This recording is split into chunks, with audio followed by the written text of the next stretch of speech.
Citizens Coalition for Change (CCC) leader Nelson Chamisa has called for the African Union (AU) and SADC to immediately act before Zimbabwe is plunged into bloodshed following the murder of an opposition party activist by suspected ZANU-PF supporters in Kwekwe on Sunday.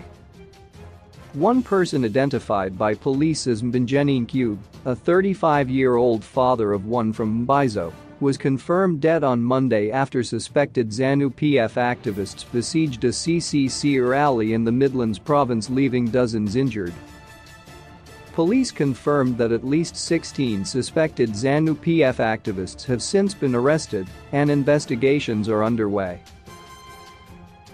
11 have since been released without charge. Chamisa said ZANU-PF was itching for bloodshed, and if no action is taken, Zimbabwe will plunge into unprecedented violence reminiscent of the 2008 carnage that saw hundreds of MDCT supporters dead and thousands maimed.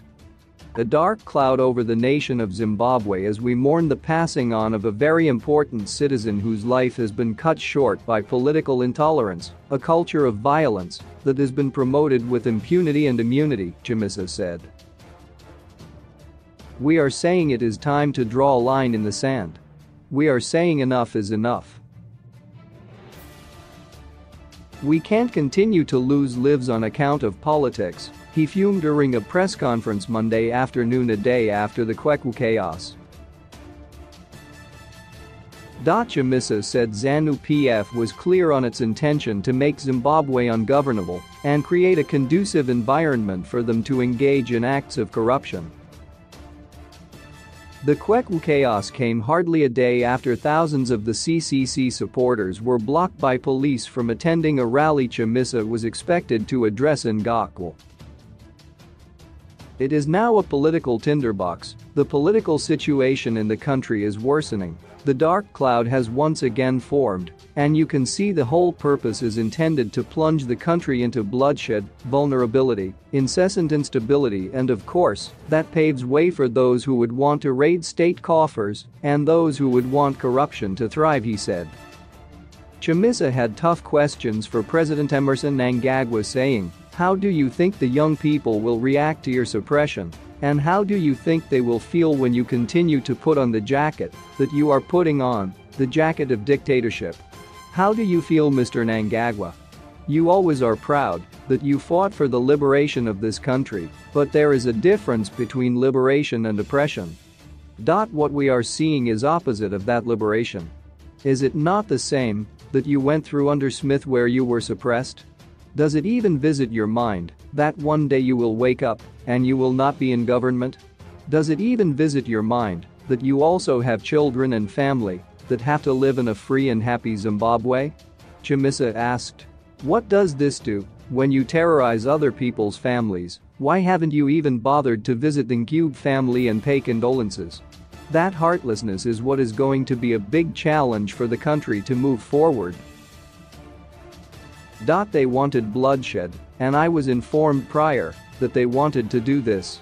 I am reliably informed that the police were aware. We cannot have a repeat of 2008.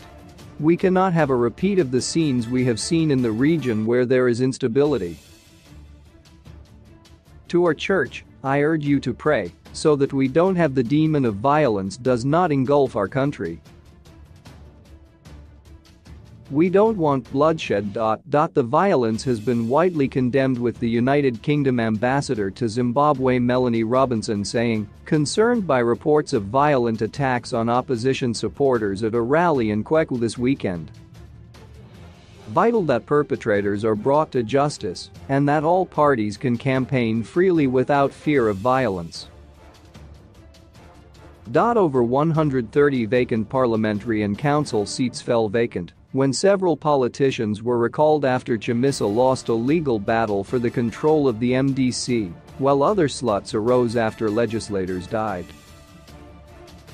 By-elections to fill the posts are slated for 26 March. The Australian Embassy in Harare also issued a statement saying reports of violence and murder of a CCC activist was concerning and confirmed the need for the government to respect people's freedoms. Reports of political violence and alleged murder very concerning. Underscores the importance of freedom of speech and assembly and accountability and justice for any abuse thereof, the Australian embassy said.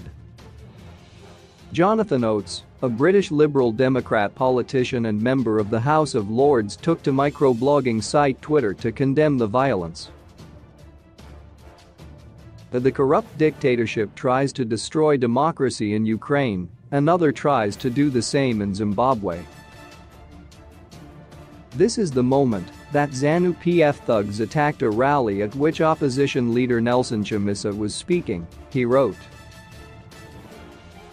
Several civic society organizations and opposition parties, including the Douglas Munzara-led MDCT, also condemned the violence. Like this, like this, like